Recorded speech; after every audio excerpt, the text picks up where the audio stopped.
Hare Krishna, bienvenidos, soy Chitrak Das. En primer lugar, quiero agradecer a las autoridades de ISKCON Buenos Aires por organizar estos eventos. Quiero agradecer también a los oradores previos que estuvieron dando excelentes clases sobre el texto que vamos a analizar hoy. Y también, por supuesto, quiero agradecer a toda la comunidad que de manera virtual está presente en estos encuentros. En principio vamos a cantar Jai Radha Madhava, luego a leer unos textos, el 13 y el 14 del capítulo 1 del Bhagavad Gita tal como es, leer el texto sánscrito, la traducción, el significado y a continuación vamos a dar una explicación acerca de estos temas. Bienvenidos nuevamente.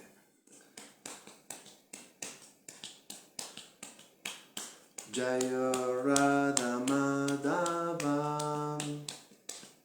Kunja Bihari Jaya Radha Madhava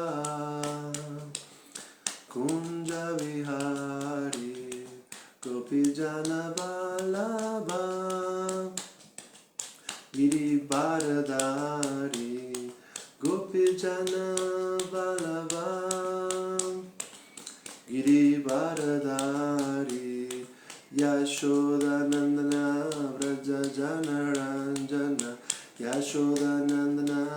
Vraja Janaranjana Jamunatida Banachari Jamunatida Banachari Jaya Radha Madhava Kunja Bihari Jaya Radha Madhava Kunja Bihari Gopijana Vallabha Girivaradari Gopijana Vallabha Girivaradari Yashodanandana Vraja Janaranjana Yashodanandana Vraja Janaranjana Jamunatira Vanachari Jamunatira Vanachari Jaya Radha Madhava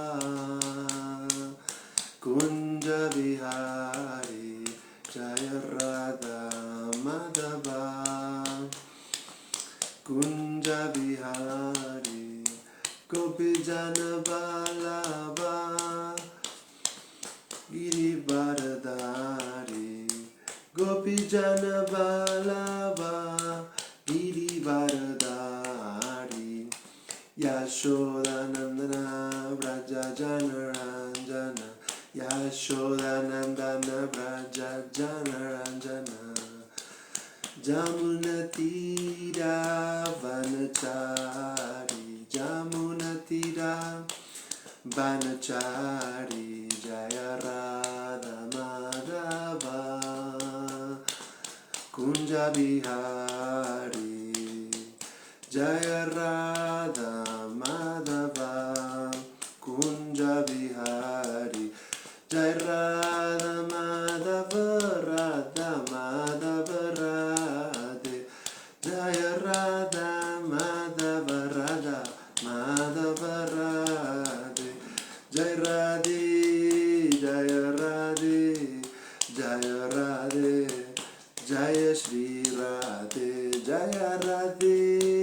Jaya Radhe Jaya Radhe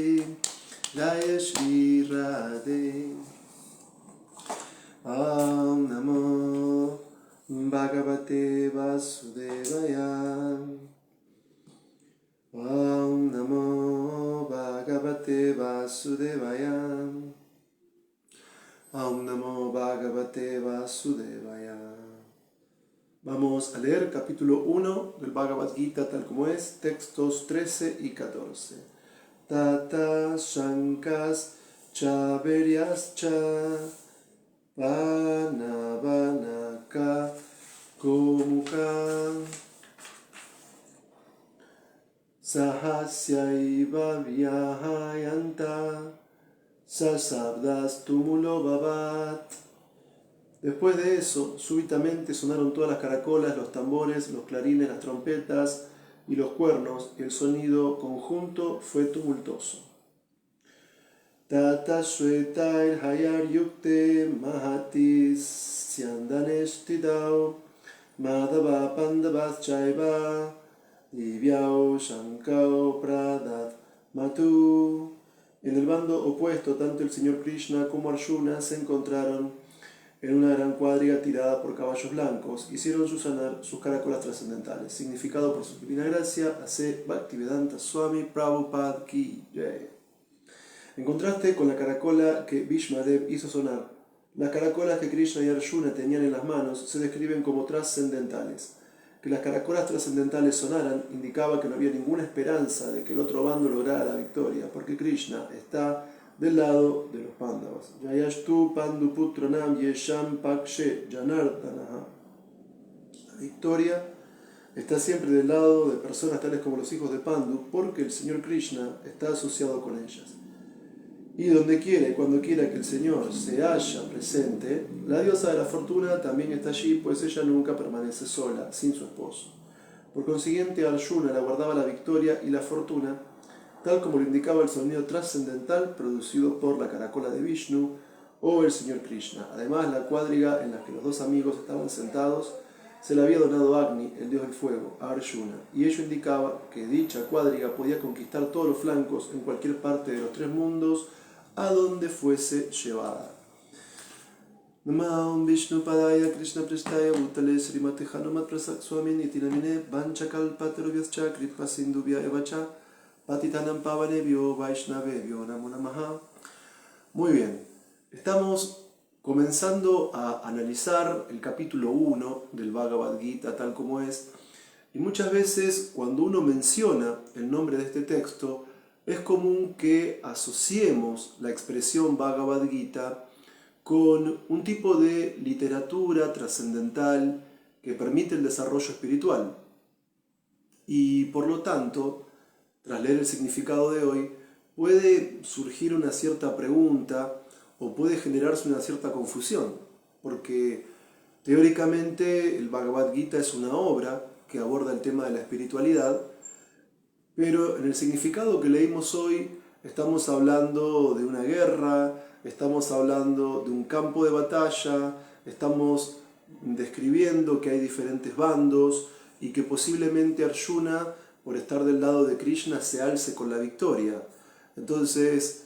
si uno todavía no está muy versado en el estudio del Bhagavad Gita, uno podría encontrar una cierta incompatibilidad entre hablar de un campo de batalla e intentar describir un conocimiento trascendental. Entonces, para intentar subsanar esta cuestión y para intentar establecer una plataforma de conocimiento que nos permita aproximarnos a una lectura comprensiva, a una lectura inteligente y a una lectura profunda del Bhagavad Gita tal como es que, dado que estamos comenzando el primer capítulo y nos encontramos con estos elementos que hacen al mundo de lo bélico, hablamos de soldados, de falanges, de armas, de instrumentos como caracolas, que se tocan antes de que comience una guerra, y por otro lado tenemos esa imagen del Bhagavad Gita como un texto oriental, como un texto espiritual, trascendental, y pareciera que estos dos ejes o estos dos, podríamos decir, aspectos no fuesen compatibles entre sí, y esto podría generar en el lector cierta incomprensión, ciertas dudas, y también esto alzaría ciertas barreras que nos podrían, en algún tipo de caso, impedir la comprensión profunda, cabal y coherente del Bhagavad Gita tal como es. Por eso, para intentar trascender este aparente dilema, digo aparente porque esto tiene solución, es que quisiera junto a ustedes en el día de hoy efectuar una introducción general al Bhagavad Gita tal como es. Y como es lógico, tenemos que comenzar por la etimología. La expresión Bhagavad Gita es un término o una, podríamos decir, expresión, ¿sí?, que proviene de la lengua sánscrita. El sánscrito es una lengua muy antigua, es una lengua emparentada con el griego, con el latín.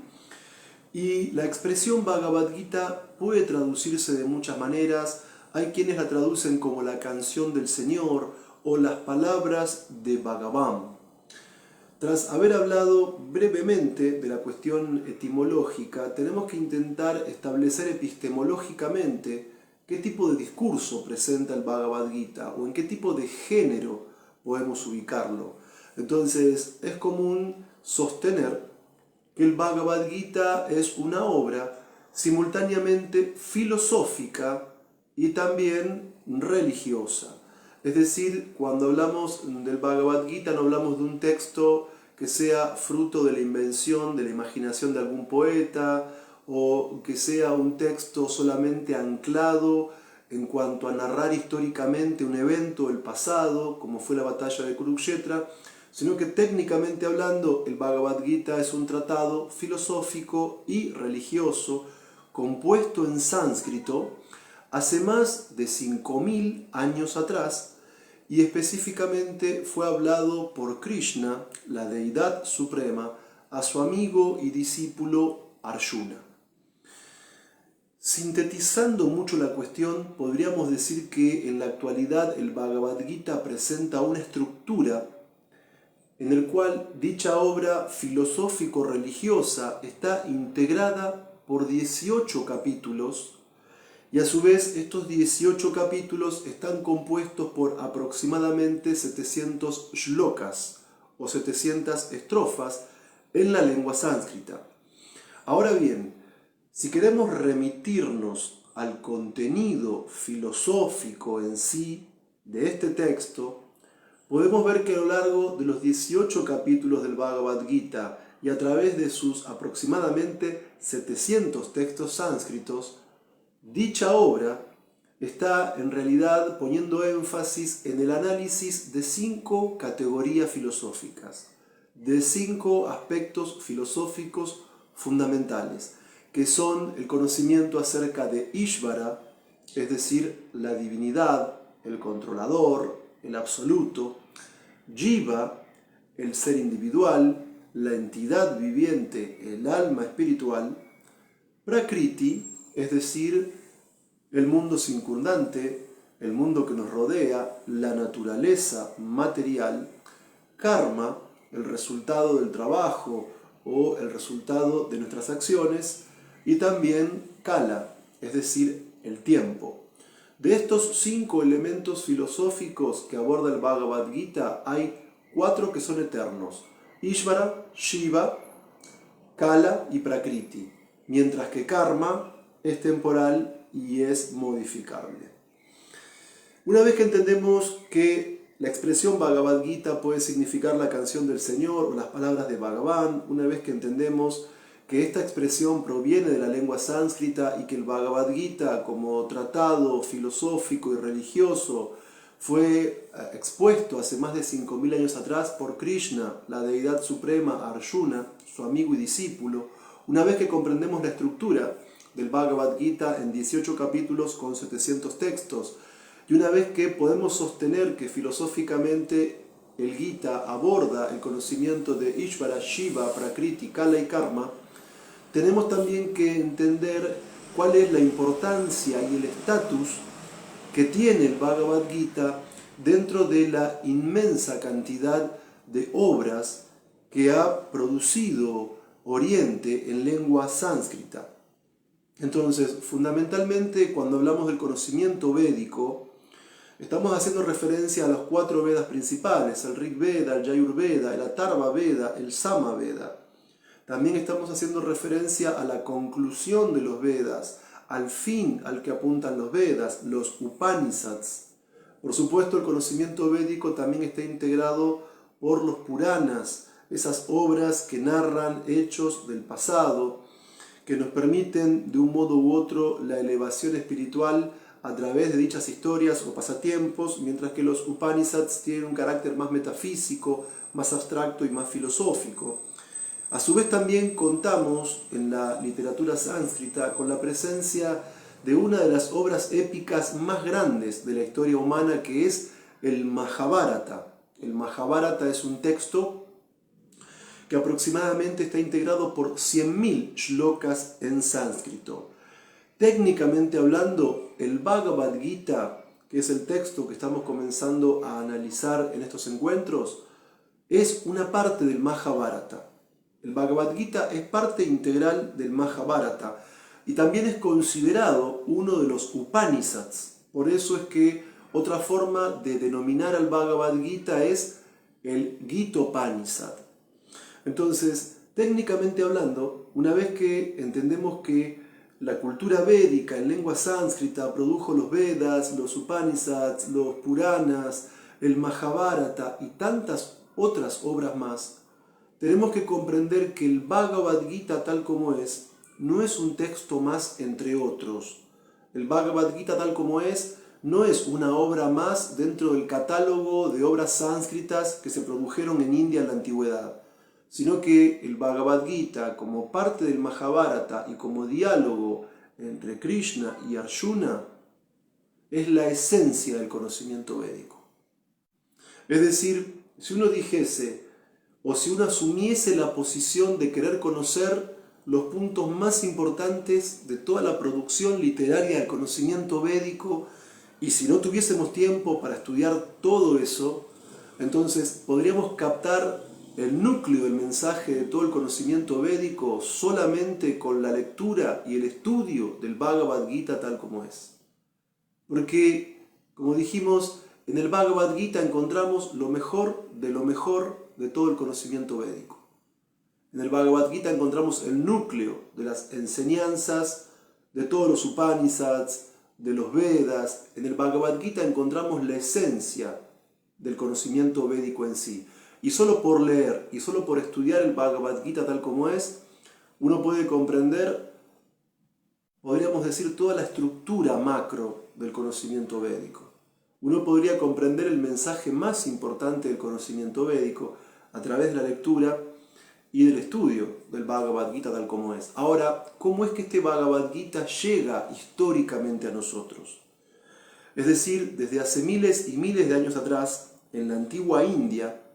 hubo diferentes dinastías monárquicas, diferentes dinastías de reyes, kshatriyas, muy importantes y muy ilustres,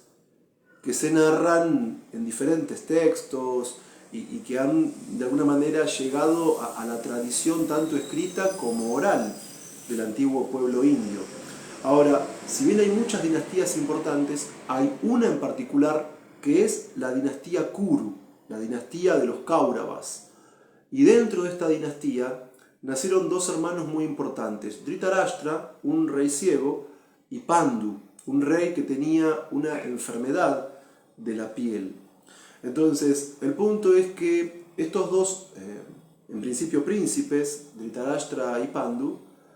a su debido momento se casan, a su debido momento tienen hijos.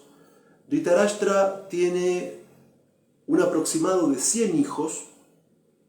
liderados por Duryodhan, el mayor, y Pandu tiene 5 hijos, liderados por Yudhishthir, el mayor de ellos, al que luego sigue Bhima, Arjuna, Nakul y Sahadev. El punto es que estos dos bandos de primos, estos dos bandos, es decir, los hijos de Pandu y los hijos de Dhritarashtra, llegó un momento en el que se enfrentaron entre sí en el campo de batalla de Kurukshetra con el objetivo de ver quién se quedaba con el trono de la dinastía Kuru, que por aquel entonces tenía su sede en Hastinapur. Entonces, el punto es que Krishna no pertenecía a la dinastía Kuru, sino que Krishna pertenecía a la dinastía Yadu, y Krishna era, por igual, primo de ambos bandos. Era tanto primo del bando liderado por Duryodhan como primo del bando liderado por Yudhishthir. Entonces, antes de la batalla de Kurukshetra, hubo un arreglo por el cual Arjuna, uno de los hermanos de Yudhishthir,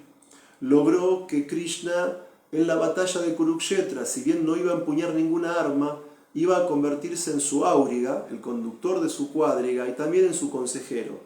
Mientras que por otro lado, Duryodhan, el hijo de Dhritarashtra, antes de la batalla de Kurukshetra, mediante un arreglo al que llegó con Arjuna y con Krishna, tomó la decisión de quedarse con las tropas, de quedarse con los ejércitos de Krishna, para que favorezcan al propio Duryodhan llegado el momento de la batalla de Kurukshetra. Entonces, en esta batalla de Kurukshetra, que se produjo hace más de 5000 años atrás, Krishna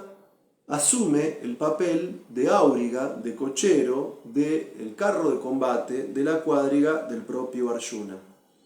Entonces, en el capítulo 1 del Bhagavad Gita nos encontramos con el rey ciego, el rey Dhritarashtra, que le pregunta a su secretario Sanjaya qué hicieron mis hijos y los hijos de Pandu reunidos en el campo de batalla de Kurukshetra con el deseo de pelear.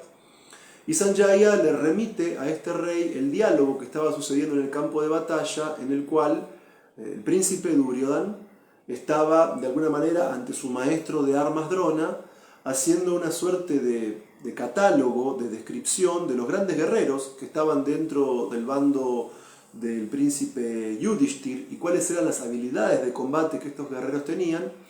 Y luego de esta descripción, Duryodhan lo que hace es describir a los grandes guerreros que están en su propio bando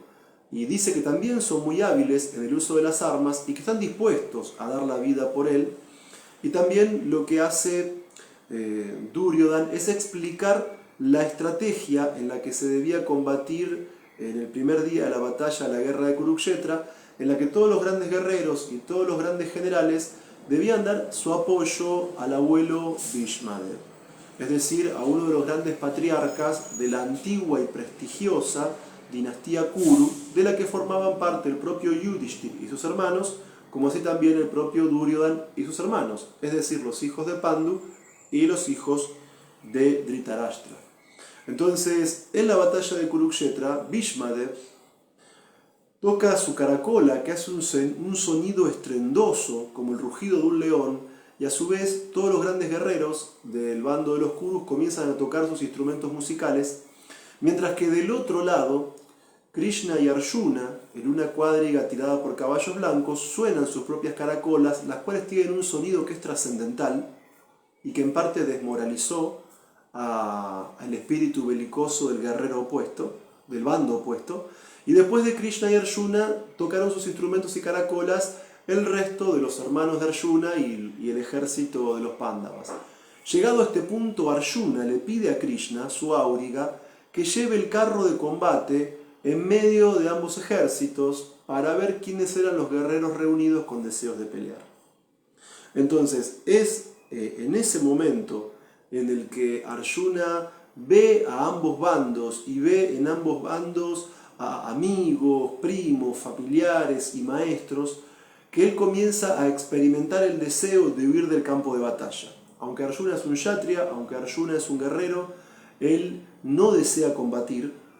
Entonces, él entra en un estado de aparente perplejidad y en ese sentido, Krishna expone antes de la batalla de Kurukshetra el Bhagavad Gita ante Arjuna, y a través de Arjuna, Krishna está presentando el Bhagavad Gita a todos nosotros también. Y de esta manera, una vez que hablamos de la etimología del Bhagavad Gita, una vez que hablamos de la estructura del Bhagavad Gita, de las 5 categorías filosóficas principales y de la posición central del Bhagavad Gita como esencia del conocimiento védico, esto último, la historia de la dinastía Kuru y cómo se llega a la batalla de Kurukshetra, nos permite comprender el contexto histórico en el cual Krishna expuso el Bhagavad Gita ante Arjuna hace más de 5000 años atrás. Cuando hablamos dentro de ISKCON de Bhagavad Gita, agregamos la frase tal como es. Porque el punto es que el Bhagavad Gita que estudiamos dentro de la Sociedad Internacional para la Conciencia de Krishna fue traducido y comentado por el fundador y acharya de este movimiento, que es Su Divina Gracia A.C. Bhaktivedanta Swami Prabhupada, conocido dentro del lenguaje de ISKCON simplemente como Srila Prabhupada. Entonces, Srila Prabhupada está traduciendo y comentando el Bhagavad Gita tal como es desde la perspectiva filosófica de la escuela Gaudiya Vaishnava. Cuando nosotros accedemos a la lectura del Bhagavad Gita tal como es, vamos a ver que en los significados de Srila Prabhupada, además de dar su propia explicación de los textos, él constantemente también hace referencias y citas a los maestros espirituales previos de la asociación discipular y por supuesto a los grandes acharyas del Vaishnavismo. Y aunque hay muchísimas ediciones del Bhagavad Gita, porque como dijimos anteriormente es un clásico filosófico y religioso de la lengua sánscrita, el Bhagavad Gita tal como es expone el verdadero espíritu del Gita. Porque Srila Prabhupada en dicha obra lleva al lector hacia Krishna mismo, lleva al lector hacia la suprema personalidad de Dios original. Y otro punto muy importante es que el Bhagavad Gita tal como es auténtico y académico debido a la metodología que Srila Prabhupada utilizó para traducirlo y comentarlo. Porque a diferencia de otro tipo de ediciones, el Bhagavad Gita tal como es presenta cada uno de los shlokas sánscritos originales y además de esto se traduce estos shlokas palabra por palabra. A esto se le suma que hay una traducción a lengua contemporánea y por supuesto luego se establece el significado. Y por eso es que esta edición en particular del Gita, el Bhagavad Gita tal como es auténtico y académico por seguir esa estructura. Sánscrito, palabra por palabra, traducción del shloka en sí y el significado. El Bhagavad Gita tal como es ocupa un lugar muy importante dentro de la Sociedad Internacional para la Conciencia de Krishna. Es decir, ISKCON tiene como meta que todas las entidades vivientes podamos alcanzar la máxima perfección espiritual. ISKCON tiene como propósito que todos podamos alcanzar la perfección de la vida humana. Y para eso es que este movimiento, la Sociedad Internacional para la Conciencia de Krishna, tiene como base el Bhagavad Gita tal como es. Es decir, la Sociedad Internacional para la Conciencia de Krishna, si bien fue creada por Srila Prabhupada en el siglo XX, en realidad es una de las ramas del árbol del movimiento de Sankirtan de Chaitanya Mahaprabhu.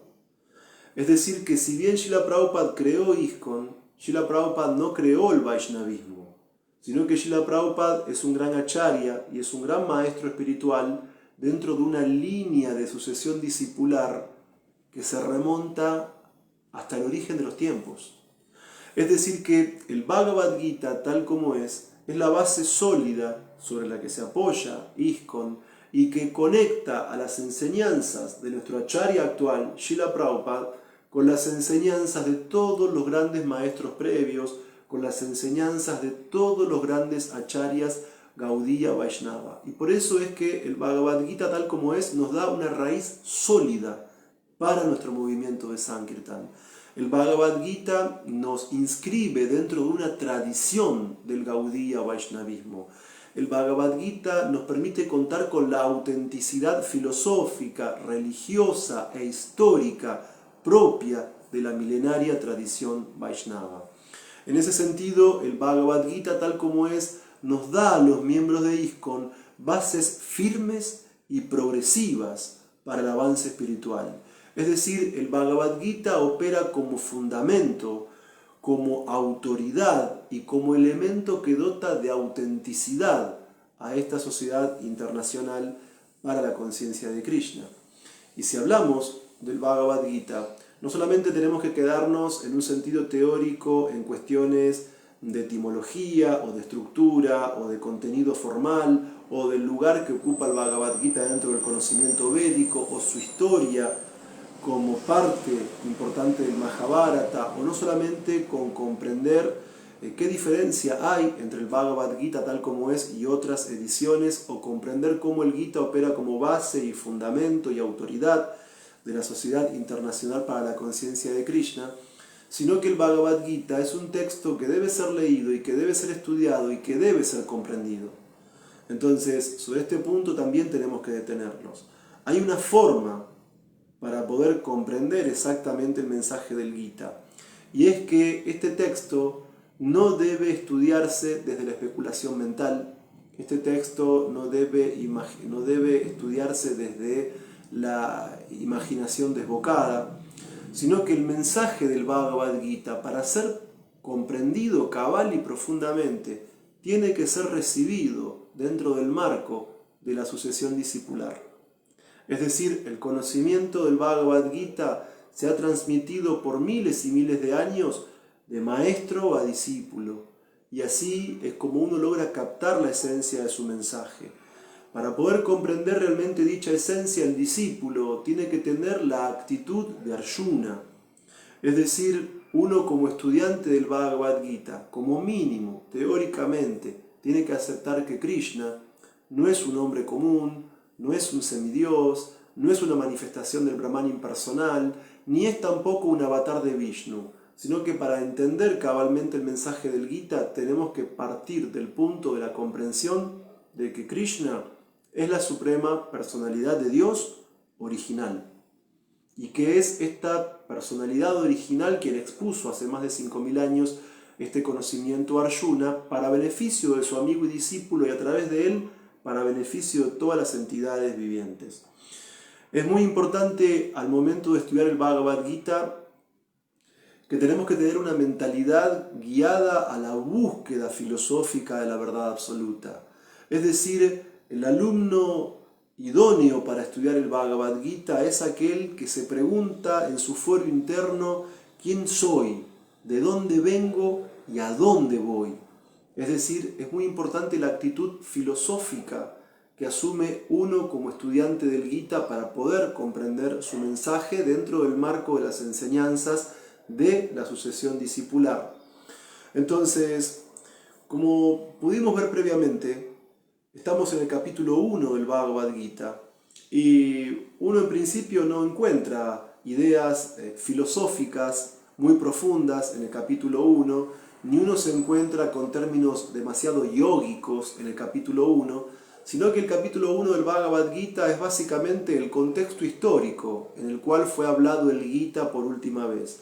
El Bhagavad Gita tuvo que ver con la disputa que se produjo dentro de la dinastía Kuru, en la que se enfrentaron en la batalla de Kurukshetra los hijos de Dhritarashtra y los hijos de Pandu, es decir, los hijos de Pandu liderados por Yudhishthir y los hijos de Dhritarashtra liderados por Duryodhana. Y que Krishna mismo expuso el Bhagavad Gita ante Arjuna, que Krishna es la suprema personalidad de Dios y que el Bhagavad Gita es la esencia de todo el conocimiento védico. Entonces, es esta esencia del conocimiento védico lo que le da una base sólida, lo que le da una raíz profunda, lo que le da autenticidad y autoridad a la sociedad internacional para la conciencia de Krishna. Entonces, en el Bhagavad Gita, tal como es, que es auténtico y que es académico por la metodología con que Srila Prabhupada lo expuso, presentando cada verso en sánscrito, traducción palabra por palabra, la traducción global en sí del shloka y luego su comentario, es la versión del Gita que capta el verdadero espíritu de dicha obra, porque pone de relieve la centralidad de Krishna como su orador y no de alguna manera desvía la inteligencia del lector o la atención del lector a algún tipo de principio abstracto, impersonal o material, sino que el Bhagavad Gita tal como es pone en la centralidad de todo este sistema filosófico a la propia persona suprema que es Krishna mismo. Y la lectura y el estudio y la práctica de las enseñanzas del Bhagavad Gita tal como es traen como beneficio que elevamos nuestra conciencia. Todo esto trae como beneficio el hecho de descubrir filosóficamente quiénes somos, de dónde venimos y a dónde vamos. Al estudiar el Bhagavad Gita podemos comprender los conceptos centrales de todo el conocimiento védico. En ese sentido podemos decir que el Bhagavad Gita tiene la capacidad de liberarnos. El Bhagavad Gita nos libera de la ilusión, es decir, de pensar que lo temporal es lo real. El Bhagavad Gita nos libera de la ignorancia, nos libera de la pasión, o incluso el Bhagavad Gita nos libera de la propia bondad para situarnos en un estado que está más allá de las modalidades materiales y que es completamente trascendental. Es decir, el Bhagavad Gita establece en base al conocimiento védico cuál es el alcance, cuál es el sentido y el propósito real de la vida humana. En ese sentido, el Bhagavad Gita nos va a poder permitir tener los elementos filosóficos para cuestionar el mundo que nos rodea, para cuestionar el materialismo, para cuestionar esa lógica que impera en la sociedad de tanto tenés y tanto valés, para que podamos mirar hacia nuestro interior, para que podamos autoconocernos, para que podamos descubrir nuestra esencia más allá del cuerpo como seres espirituales y así restablecer el propósito sublime que tiene esta existencia en la forma humana de vida. Porque el Bhagavad Gita presenta centralmente, junto con sus 5 categorías principales, Ishvara, Shiva, Prakriti, Kala y Karma, establece, hablando de la actividad o del trabajo o del Dharma incluso, diferentes procesos de yoga. El Bhagavad Gita establece diferentes procesos de vida espiritual que operan como una escalera y que finalmente conducen al plano más elevado, que es el plano del Bhakti Yoga, donde uno entiende que no somos el cuerpo material, sino un alma espiritual, cuando uno entiende que como almas espirituales somos partes eternas de la suprema personalidad de Dios misma, que es Sri Bhagavan Krishna, y que en ese sentido, como seres espirituales y partes de Krishna que somos, necesitamos para alcanzar nuestra perfección espiritual revivir nuestra relación eterna y amorosa con Krishna. Y de ese modo es que el Bhagavad Gita nos da el conocimiento para desarrollar la práctica del Bhakti Yoga y así alcanzar la perfección más elevada. Hare Krishna, muchas gracias. Om Tat Sat. Bien, saludos para Walter Beck, para Daniela Facio Mot, Iván Rodrigo Rocha, Karunia Nitai Das, Amritananda Das. Bien, no estoy observando preguntas ni comentarios, así que les agradezco por darme la oportunidad de hablar del Bhagavad Gita. Agradezco especialmente a la comisión, a las autoridades de ISKCON Buenos Aires, agradezco también a los oradores previos y agradezco a toda esta comunidad que de manera virtual siempre nos acompaña y nos apoya en estos encuentros. Muchas gracias a todos, para mí ha sido una alegría y un honor poder acompañarlos todos estos años, intentando a pesar de todos mis defectos, transmitir los estudios que he efectuado del Bhagavad Gita. Espero que estas clases hayan servido para poder comprender mejor la obra, para encontrar una base firme en la práctica del Bhakti Yoga y para que todos podamos situarnos en nuestra posición constitucional eterna. Hare Krishna. Muchas gracias.